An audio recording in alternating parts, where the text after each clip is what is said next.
오늘 우리에게 주신 말씀은 누가복음 14장입니다. 누가복음 14장 1절로 14절까지 말씀을 한 절씩 교독하시겠습니다. 제14장. 안식일에 예수께서 한 바리새인 지도자의 집에 떡 잡수시러 들어가시니 그들이 엿보고 있더라. 주의 앞에 수중병 든 한 사람이 있는지라. 예수께서 대답하여 율법 교사들과 바리새인들에게 이르시되 안식일에 병 고쳐주는 것이 합당하냐 아니하냐. 그들이 잠잠하거늘 예수께서 그 사람을 데려다가 고쳐 보내시고 또 그들에게 이르시되 너희 중에 누가 그 아들이나 소가 우물에 빠졌으면 안식일에라도 곧 끌어내지 않겠느냐. 그들이 이에 대하여 대답하지 못하니라. 청함을 받은 사람들이 높은 자리 택함을 보시고 그들에게 비유로 말씀하여 이르시되 네가 누구에게나 혼인잔치에 청함을 받았을 때 높은 자리에 앉지 말라.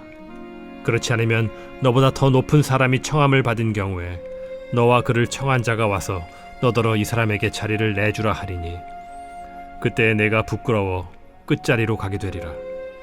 청함을 받았을 때 차라리 가서 끝자리에 앉으라.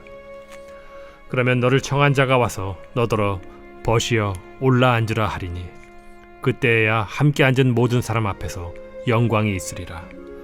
무릇 자기를 높이는 자는 낮아지고 자기를 낮추는 자는 높아지리라. 또 자기를 청한 자에게 이르시되 네가 점심이나 저녁이나 베풀거든 벗이나 형제나 친척이나 부한 이웃을 청하지 말라. 두렵건대 그 사람들이 너를 도로 청하여 네게 갚음이 될까 하노라. 잔치를 베풀거든 차라리 가난한 자들과 몸 불편한 자들과 저는 자들과 맹인들을 청하라. 그리하면 그들이 갚을 것이 없으므로 네게 복이 되리니 이는 의인들의 부활 시에 네가 갚음을 받겠음이라. 오늘은 안식일에 벌어진 또 하나의 논쟁에 대하여 다루고 있습니다. 사실 안식일 논쟁이 여러 번 있었습니다. 누가복음 6장에서도 있었죠. 안식일에 회당에서 주님이 한쪽 손, 오른손 마른 사람을 치료하심으로 논쟁이 벌어진 적이 있었습니다. 몇 주 전인데요. 누가복음 13장에는 역시 안식일 날 회당에서 18회 동안이나 허리를 조금도 펴지 못하는 한 여인을 주님께서 치료하시고 그로 인하여 또 논쟁하신 이야기가 있었습니다. 오늘은 세 번째 안식일 논쟁입니다. 누가복음이 기록하고 있는. 오늘 논쟁은 지금까지의 논쟁과 있어서 한 가지 면에서 매우 다름을 알게 됩니다. 여러분 혹시 무엇이 다른지 아시겠습니까? 1절을 다시 읽어볼까요? 안식일에 예수께서 한 바리새인 지도자의 집에 떡잡수시러 들어가시니 그들이 엿보고 있더라. 주의 앞에 수종병 든 한 사람이 있는지라. 뭐가 다른 것 같아요? 그동안 안식일 논쟁이 벌어졌던 공간적 배경은 다 회당이었죠. 안식일 날 안식일 예배가 드려지는 회당에서 주님이 치료하심으로 말미암아 벌어진 논쟁이었죠. 근데 오늘은 공간적 배경이 회당이 아닙니다. 그렇죠?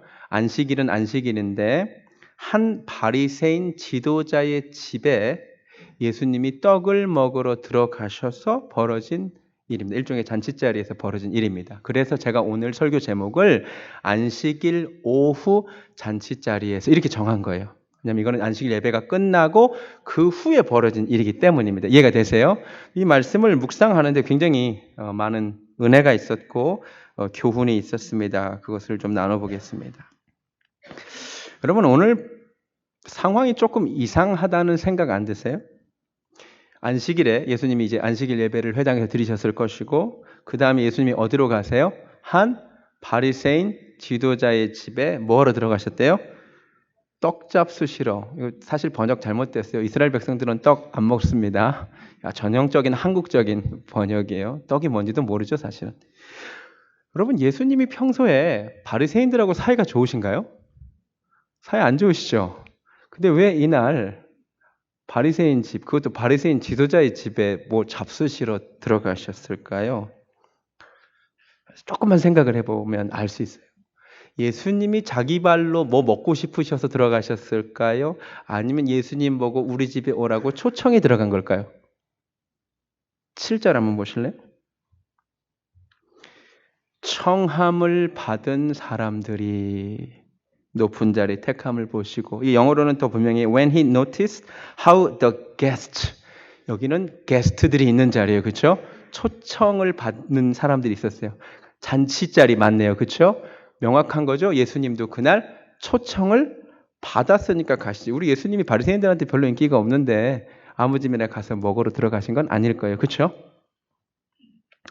여러분, 근데 이 잔치 자리가 좀 수상한 게 떡 잡수시러 들어갔는데 성경은 이렇게 말하고 있습니다. 그들이 엿보고 있더라. 영어로 he was being carefully watched.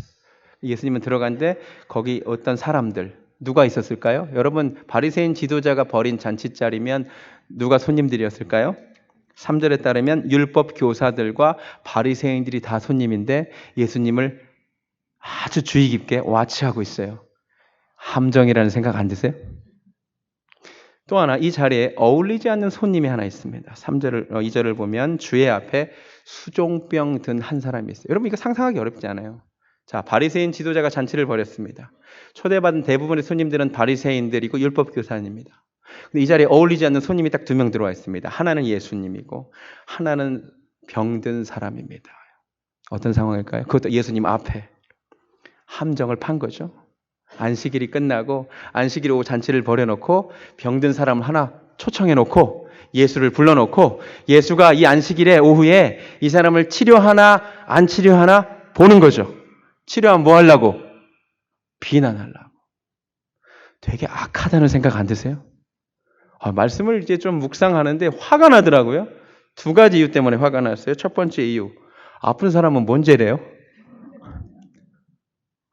아니, 바리새인이 잔치 자리 초대해 준 거 고마운데 잘한 거죠. 13절에 따르면 잔치를 베풀거든 가난한 자들, 몸 불편한 자들 청하라고 잘한 건데 목적이 순수하지 않죠. 이 사람 왜 초청했다고요? 예수가 치료할까 안 할까를 보려고. 그 다른 사람의 불행과 아픔을 이용하는 이들의 이 태도가 굉장히 화가 났어요. 또 하나 더 화가 난 것은 이 날이 안식일이라는 거예요. 안식일 예배 후에 오후 잔치자리라는 거예요. 여러분, 한번 잘 생각을 해볼까요? 이스라엘 백성들은 안식일에 일을 합니까 안 합니까? 일 안 해요. 안식일에 심지어 지금도 요리를 안 해요. 불을 안 펴요. 자, 그러면 질문. 이 안식일 잔치의 음식은 언제 준비되었을까요? 안식일 잔치를 위한 테이블 세팅은 옮기는 것은 일이니까 안식일을 못했을 텐데 그럼 언제 이 모든 잔치자리 세팅이 되었을까요? 안식일 전날 이 일을 했을 것이라는 것을 합리적 추론이죠? 맞죠?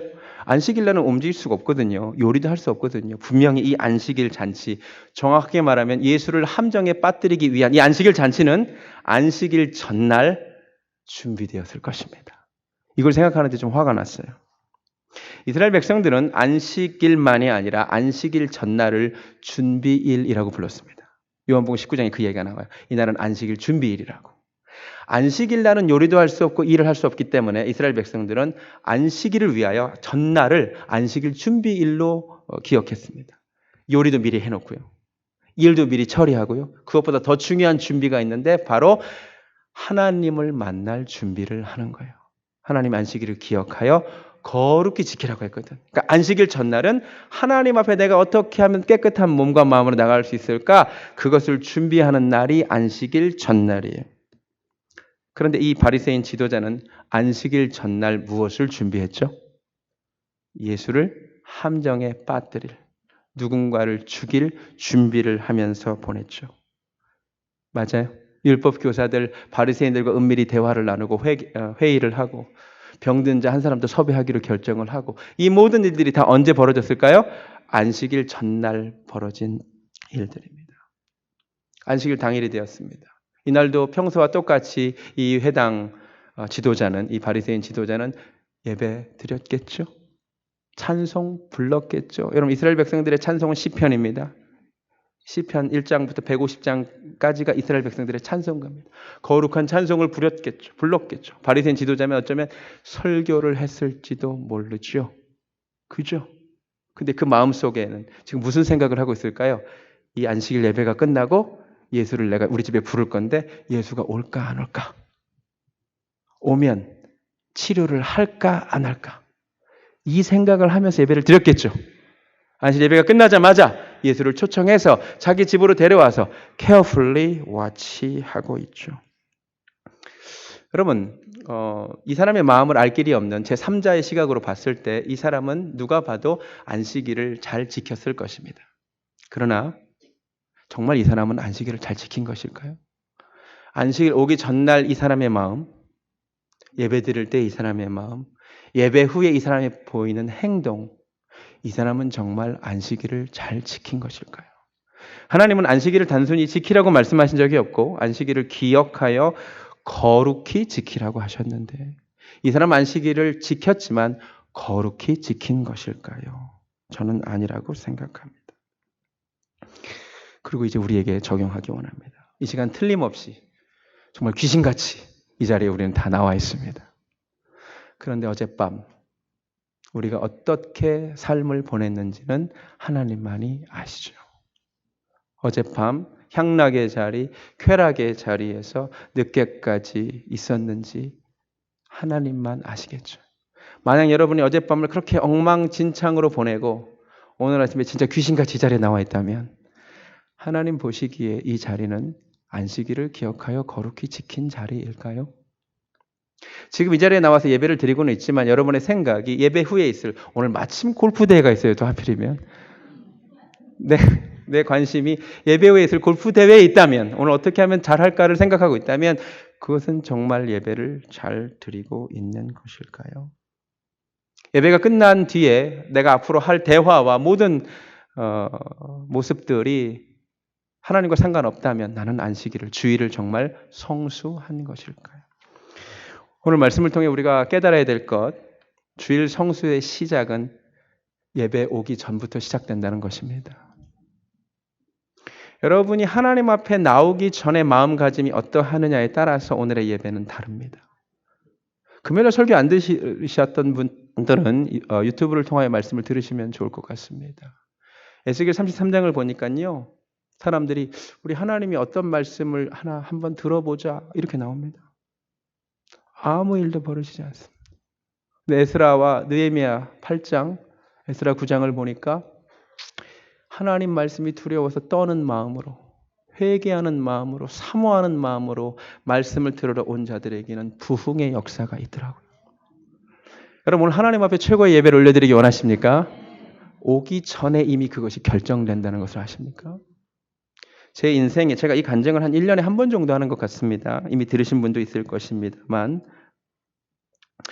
제 인생에 잊을 수 없는 단 한 번의 예배가 있습니다. 제 인생에서 이보다 더 감격적이고 은혜로운 예배를 드려봤던 적이 없습니다.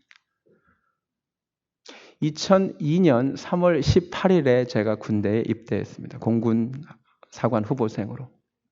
그날은 월요일이었습니다.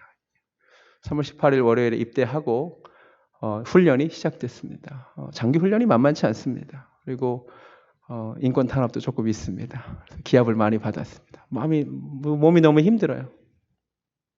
몸이 힘드니까 더더욱 간절해지는 것이 주일이 기다려집니다. 주일날 하나님 앞에 가서 예배를 드리고 싶습니다. 18일이 월요일이었으니까 24일이 첫 주일이었습니다. 주일만 바라보면서 훈련을 견뎠는데 들리는 소문이 첫 3주간은 종교 참석을 할 수 없다는 것입니다. 설마 대한민국이 종교의 자유가 있는데 난 오히려 군대 가면 초코파이 준다고 들었는데 뭔 소리야, 안 믿었습니다. 24일 주일이 되었습니다. 정말 종교 참석을 할 수 없답니다. 그게 공군의 방침이랍니다. 3주간 안 된답니다. 하늘이 무너졌습니다. 하나님께 예배드리고 싶은데 뭐 하나 봤더니 제초 사역, 잡초 뽑았고요. 청소했고요. 다음 날 공군 사령관이 바뀌었습니다. 공군 교육 사령관 2취임식 경례 연습을 1시간을 했습니다. 와, 너무 마음이 아프고 하나님께 예배드리고 싶은데 근데 앞으로 2주를 더 예배를 못 드린다. 근데 다음 주가 3월 31일, 2002년 3월 31일이 부활절이었습니다. 다음 주는 부활절이에요. 내 평생 부활절 날 하나님 앞에 나가서 예배를 안 드린 적이 없는데 하나님 너무 예배 좀 드리고 싶어요. 훈련이 힘든 게 아니고 하나님 나 혼자 그날 혼자서 성경책 가지고 찬송 부르고 성경 읽고 하나님께 기도했습니다. 하나님 다음 주는 부활절인데 예배 좀 드리게 해주세요. 일주일 내내 제 기도 제목이 하나님 예배 좀 드리게 해주세요. 나 하나님께 가서 예배 드리고 싶습니다. 토요일까지 아무 얘기가 없습니다. 주일날 아침이 됐는데 갑자기 방송이 나왔습니다. 사령관 지시사항으로 특별히 종교 참석을 허락하니 알고 봤더니 새로 부임하신 사령관이 안수 집사님이랍니다. 할렐루야. 할렐루야. 그 나중에 드는 거예요. 이 안수 집사님이 와서 제일 먼저 내린 결정이 뭐냐면 3주간 종교 참석 못하는 걸 없앤 거예요. 부활절이니까 가게 해줘라.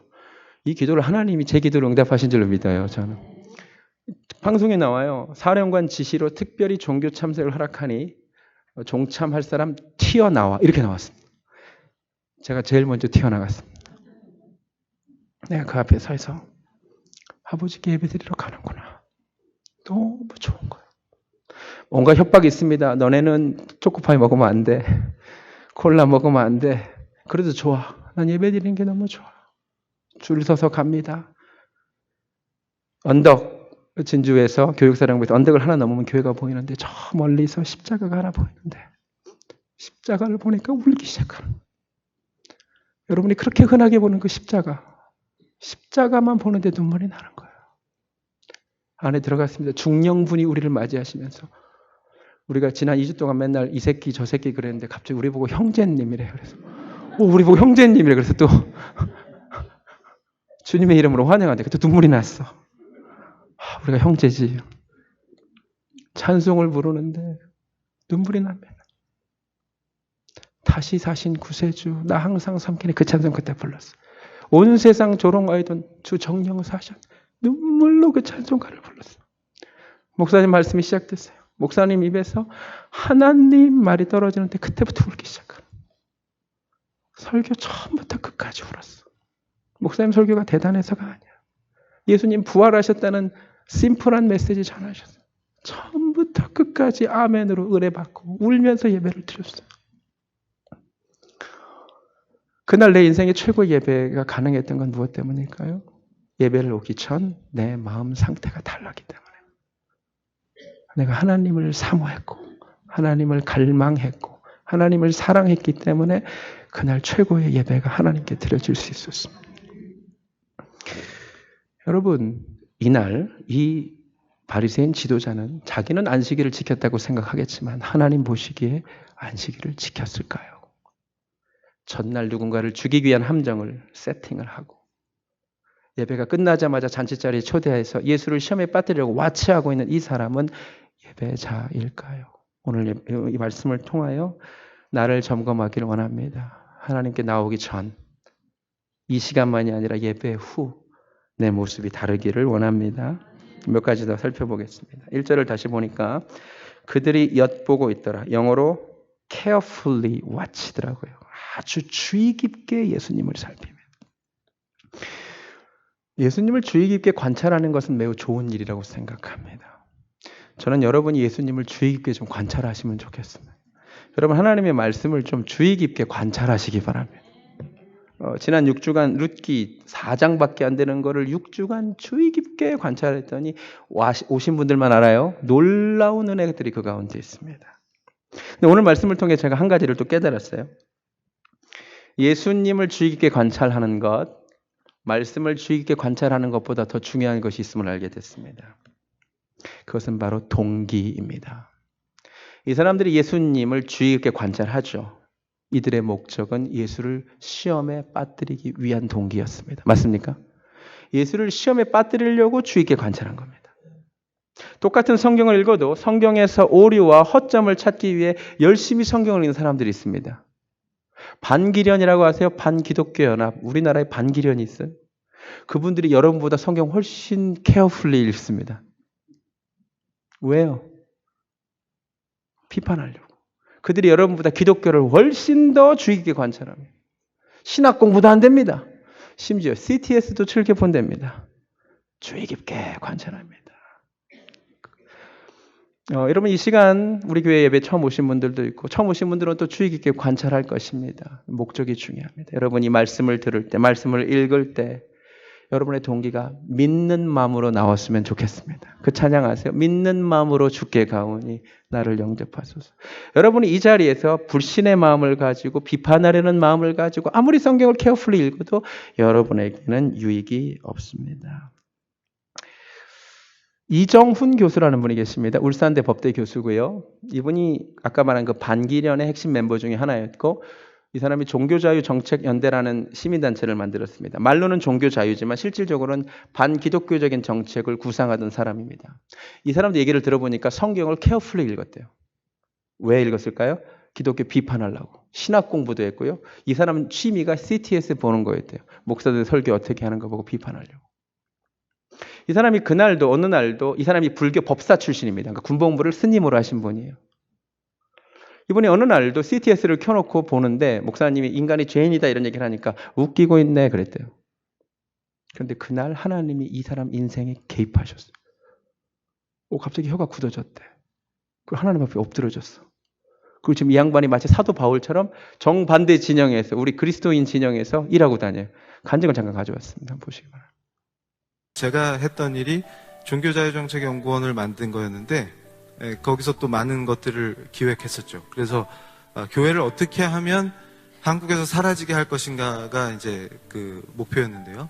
중요한 거 하나만 딱 집중적으로 말씀드리면 법이 왜 중요한지를 정확하게 아셔야 된다. 우리 크리스찬 교사들 계시죠. 또 우리 공직에 계신 우리 믿는 분들이 계신데 공직에 있는 분들, 그 다음에 국공립학교의 교사들을 열심히 전도하고 예수님 전파하면은 처벌할 수 있게끔 만드는 법을 기획했었어요. 그리고 그게 거의 통과되기 직전까지 갔었습니다. 근데 저는 그 회심하고 나서 하나님 은혜를 그 사건 때문에 더 절실하게 느꼈었는데요. 제가 그 법의 기획자였는데 만약에 그 법이 통과됐으면 어떻게 됐을까요? 저 역시도 자유로울 수가 없겠죠. 그리고 제가 우리 믿는 사람들이 핍박받는 걸 보면서 저도 믿는 사람의 한 사람으로서 얼마나 힘들었겠습니까? 사실은 그런 참 그 흉악한 계획을 세우고 기획하던 그 와중에 더 센 걸 기획하려고 절에 가서 이제 머물면서 제 개인 연구도 할 겸 이제 교회를 더 어떻게 하면 효과적으로 핍박해서 이 땅에서 사라지게 할 것인가를 기획하기 위해서 들어가 있다가 우리 또 일방적인 은혜를 또 제가 입고 회심을 하게 됐는데요. 그때 생각을 하면 참 꿈만 같은 거죠. 그때가 이제 벌써 10년이 돼가는데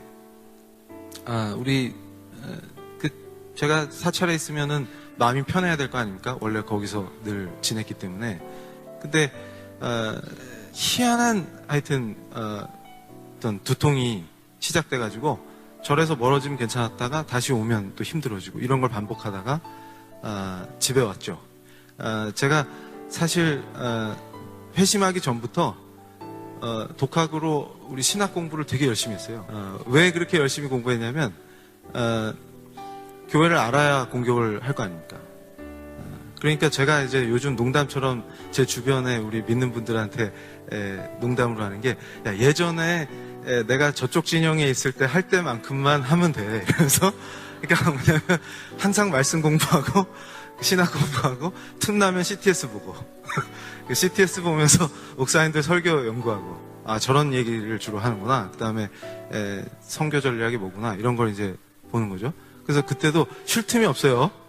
쉴 시간이 나면 CTS를 봐야 되니까 그때도 이제 머리가 아파서 집에 왔는데 CTS 보다가 설교하시는 목사님 조롱하다가 주님 저는 죄인입니다 이렇게 고백하는 그 장면에서 죄인 웃기고 있네 너나 잘하세요 이렇게 조롱하다가 딴 때 같았으면 괜찮았을 텐데 그날 이제 저는 번개라고 표현하는데 번개를 맞았죠.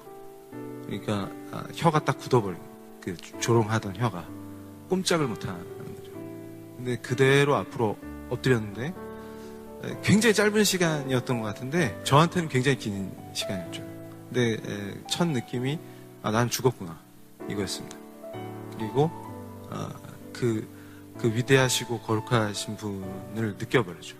근데 그때 느꼈을 때에 제가 또 가졌던 그 것이 세포까지 알게 됐던 것이 뭐냐면 나는 정말로 완벽하게 철저하게 부패한 자구나. 그러니까 내 안에는 의로움이라고 하는 것은 정말 어떤 티끌만큼의 것도 찾을 수가 없는 존재구나. 그걸 깨달아 버렸습니다. 그러니까 제가 왜 그렇게 열심히 싸웠겠습니까? 그거는 내가 의롭다고 생각했거든요.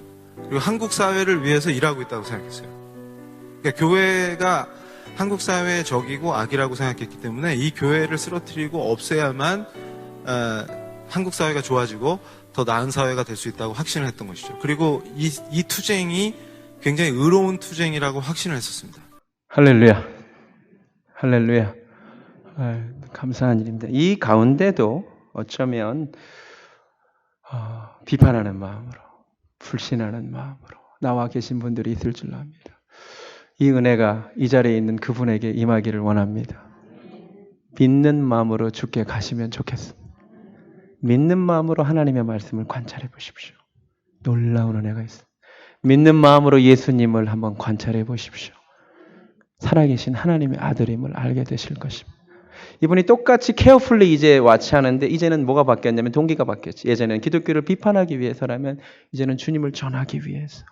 이 은혜가 저와 여러분에게 있기를 원합니다. 또 한 가지. 가만히 보니까 1절에 이들이 예수님을 주의 깊게 관찰하고 있습니다. 아마 자기들이 예수님을 주의 깊게 관찰하고 있다는 것만 신경 썼을 것입니다. 제가 놀라운 사실을 한 가지 알려드리겠습니다. 7절을 보시기 바랍니다. 청함을 받은 사람들이 높은 자리 택함을 보시고 그들이 예수님을 주의 깊게 관찰하는 그 순간 예수님도 그들을 관찰하고 계셨다는 걸 아십니까? 그들은 자기들만 예수님을 주의 깊게 관찰하는 줄 알았는데 사실 예수님도 그들을 매우 주의 깊게 관찰하고 있었는데 관찰해 보니까 무슨 모습이 보여요? 잔치자리에 상석에 서로 앉으려는 모습이 보이는 거예요. 행동으로 하지 않았을지라도 그들의 마음속 깊은 곳에 높은 곳에 앉으려는 마음이 있다는 것을 주님은 관찰하고 계셨습니다. 이 사실을 잊지 않았으면 좋겠습니다. 여러분 이 시간 여러분들은 이 자리에서 제가 설교하는 것을 carefully watch하고 계십니다. 이 순간 하나님은 여러분의 마음을 carefully watch하고 계십니다. 이게 무서운 겁니다.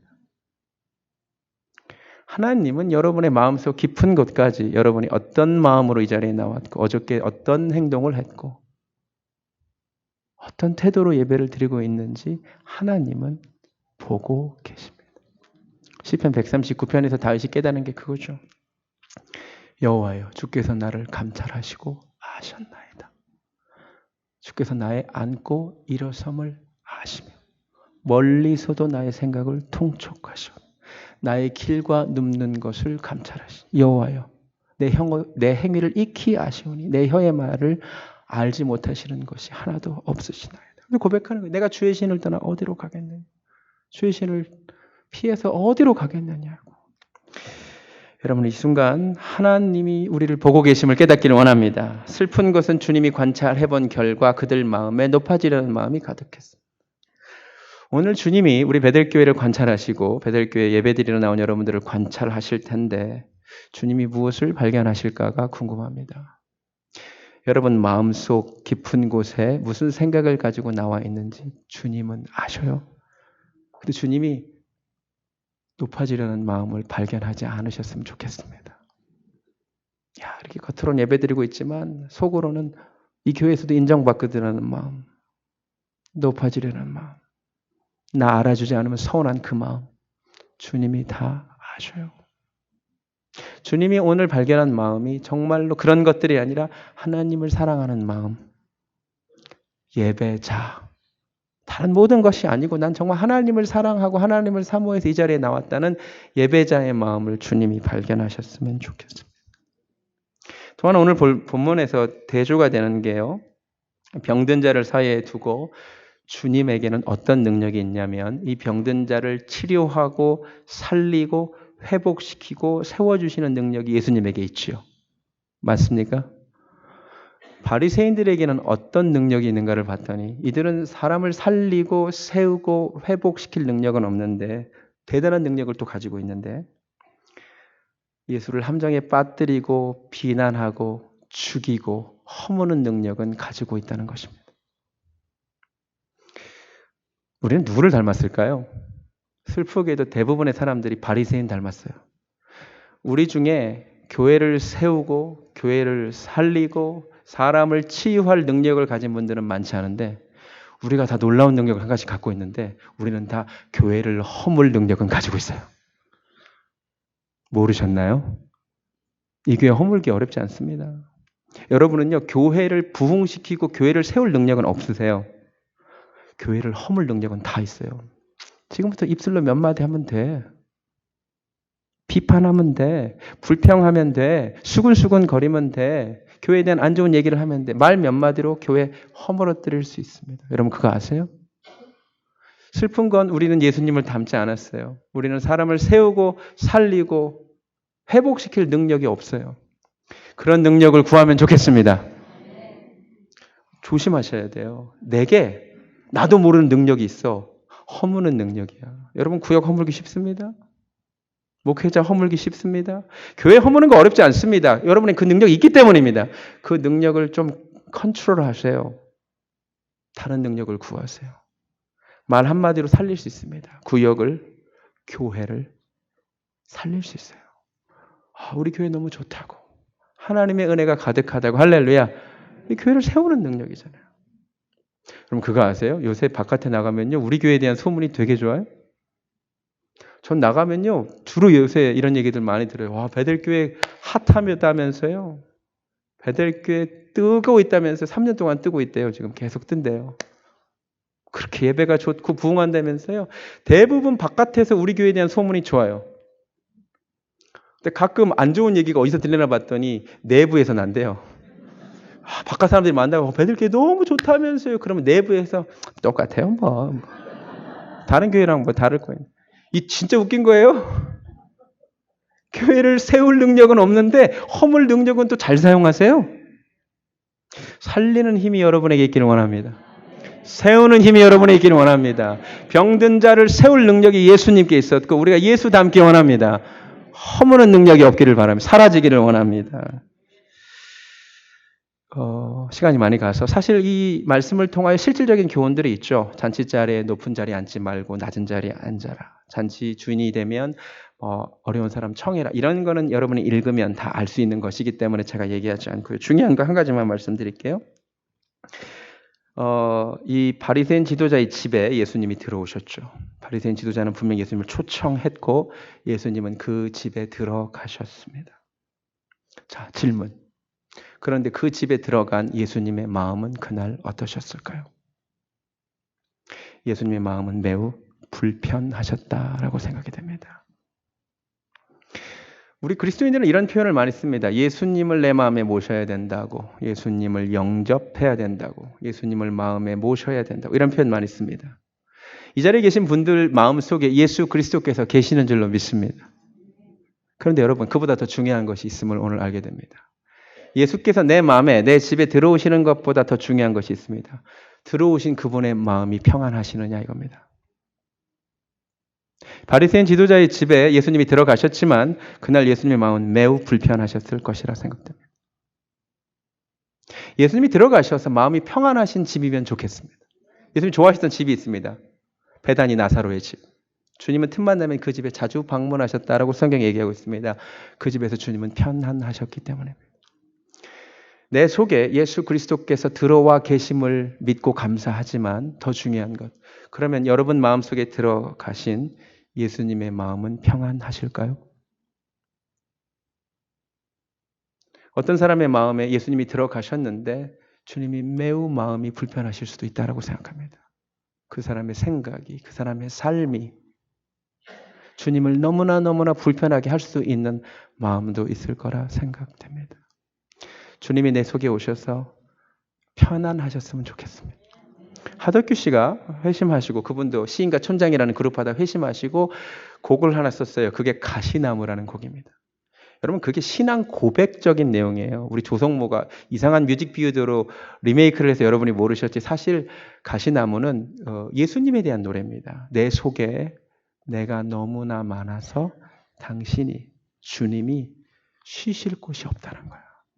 내 속에 주님을 모시긴 했지만 내 속에 너무 뾰족한 가시들도 많고 세상 근심들이 너무 많아서 내 속에 당신이 거하실 곳이 없다. 이게 가시나무의 노래예요. 내 마음은 어떻습니까? 주님이 내 속에 들어오셨지만 나는 너무 분주하고 그분을 부담스러워하고 그분 뜻대로 살지 않음으로 인하여 주님의 마음이 불편하지 않으실까요? 내 속에 들어오신 주님이 평안하시기를, 나로 인하여 기쁘시기를, 그런 은혜가 저와 여러분에 있기를 원합니다. 말씀을 마칩니다. 안식일 오후 잔치자리 함정이었습니다. 셋업이었습니다. 불쌍한 병든 자를 이용한 것도 악한 거지만 더 악한 것은 안식일 전날을 그렇게 보냈다는 것입니다. 하나님을 만날 준비를 하지 않았다는 것입니다. 안식일은 대충 때우고 안식일 후에 예수를 죽이려고 했다는 것입니다. 우리는 어떻습니까? 예배 전과 예배 후를 점검하기 원합니다. 성경을 좀 주의 깊게 관찰하십시오. 예수님을 주의 깊게 관찰하십시오. 그런데 동기가 중요합니다. 믿는 마음으로 주께 가시기 바랍니다. 바리새인 닮아서 누군가를 죽이고 허무는 힘이 다 있습니다. 우리에게. 여러분 교회를 허물 힘이 여러분에게 다 있어요. 그 힘이 아니라 주님처럼 살리고 세우는 능력을 구하시기 바랍니다. 주님을 초대하는 것보다 더 중요한 것은 내 속에 들어온 주님이 평안하시냐, 기쁘시냐. 주님이 나로 인해 기뻐하시면 좋겠습니다. 나로 인해 기쁨을 이기지 못하셨으면 좋겠습니다. 찬양하겠습니다. 찬양의 열기 모두 끝나면 진짜 예배가 시작되죠. 삶 속에서 주님이 기뻐하시는 예배자 되기 원합니다.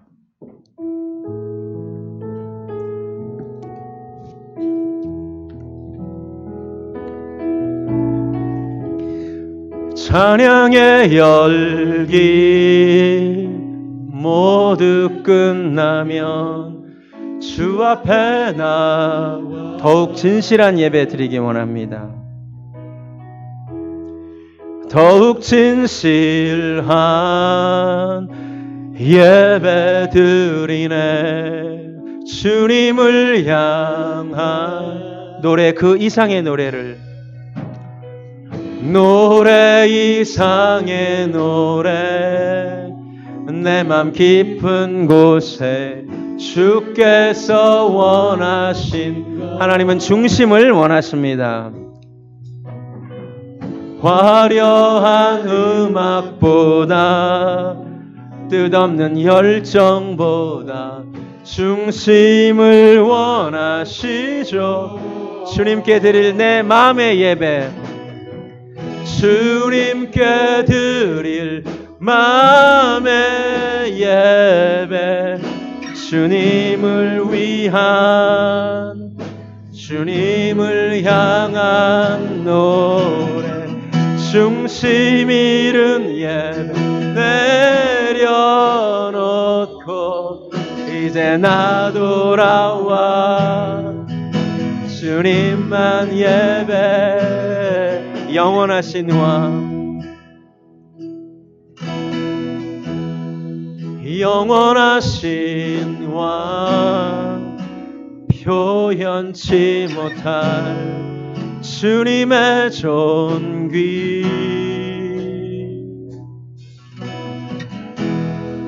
가난할 때도 연약할 때도 주의 모든 것, 노래 그 이상의 노래를 원하십니다. 노래 이상의 노래, 내 맘 깊은 곳에 주께서 원하신 것, 화려한 음악보다 뜻없는 열정보다 중심을 원하시죠. 주님께 드릴 내 마음의 예배, 주님께 드릴 마음의 예배, 주님을 향한, 주님을 향한 노래, 중심 잃은 예배 내려놓고 이제 나 돌아와 주님만, 주님께 향한, 주님께 내 삶의 예배, 삶의 예배, 주님을 위한, 주님을 향한 노래, 중심 잃은 예배 내려놓고 이제 나 돌아와 주님만 예배해. 예배 오기 전에도, 그리고 예배 드릴 때도, 예배 후에도 정말 예배자로 살아가게 하여 주시옵소서. 오늘부터 우리 마음에 믿는 마음이 생기기를 원합니다. 믿는 마음으로 주님의 말씀을 관찰하게 하시고 믿는 마음으로 주님 바라보게 하여 주시옵소서. 바리새인처럼 누군가를 죽이려고 허무려는 힘을 우리가 가지고 있는데 이 약한 힘을 사용하지 아니하고 주님 닮아서 치료하고 세우고 회복시키는데 쓰임받게 하여 주시고, 내 속에 들어오신 주님이 정말 평안하신가? 내 속에 계신 주님은 나로 인하여 기뻐하시는가? 내 속에 계신 주님이 혹시 탄식하시며 근심하지는 않으신가? 한 주간 점검케 하여 주시옵소서. 이제는 안식일의 주인 되시는 우리 구주 예수 그리스도의 은혜와 우리의 모든 것을 생각까지도 감찰하시는 하나님 아버지의 극진하신 사랑과 성령님의 역사하심이 참된 예배자 되기를 소원하는 사랑하는 베델교회 성도님들 머리 위에 지금부터 영원까지 함께 하시기를 간절히 축원하옵나이다. 아멘.